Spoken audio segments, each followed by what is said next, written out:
जिस एक मित्र का नाम जुम्मन शेख और दूसरे मित्र का नाम अलूग चौधरी होता है। ये दोनों इतने अच्छे दोस्त थे कि वो अब एक दूसरे के बिना रह ही नहीं पाते थे।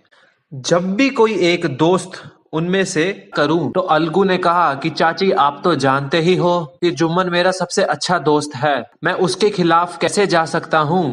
लेकिन चाची ने कहा कि सच बात बोलने में क्या हर्ज है अलगू बेटा, तुम्हें हमेशा सच का साथ देना चाहिए और सच ही बोलना चाहिए है। तुम्हारी चाची मेरी भी चाची की तरह ही है। अब मैं मुख्य पंच हूँ, इसीलिए अब मेरे सामने तुम और तुम्हारी चाची मेरे सामने इक्वल बराबर हो। तुम अपनी सफाई में क्या कहना चाहते हो जुम्मन?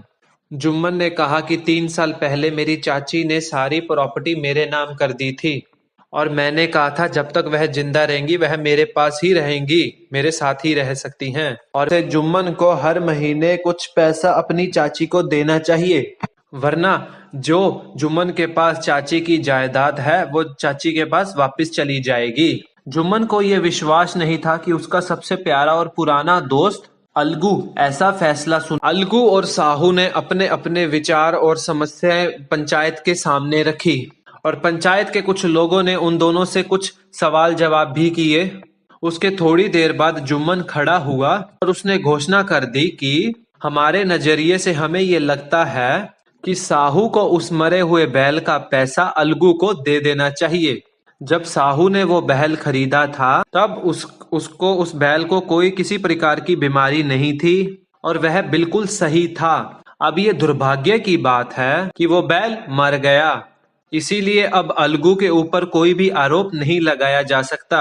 अलगू अपनी भावनाओं पे नियंत्रण नहीं रख पाया और खड़ा होके जोर से बोला कि पंचायत की जीत हुई, कि पंचायत का फैसला हमेशा सही होता है, पंचों में भगवान का निवास होता है और पंचायत हमेशा सही फैसला ही करती है। सभी लोग पंचों के लिए गए फैसलों से संतुष्ट हो चुके थे।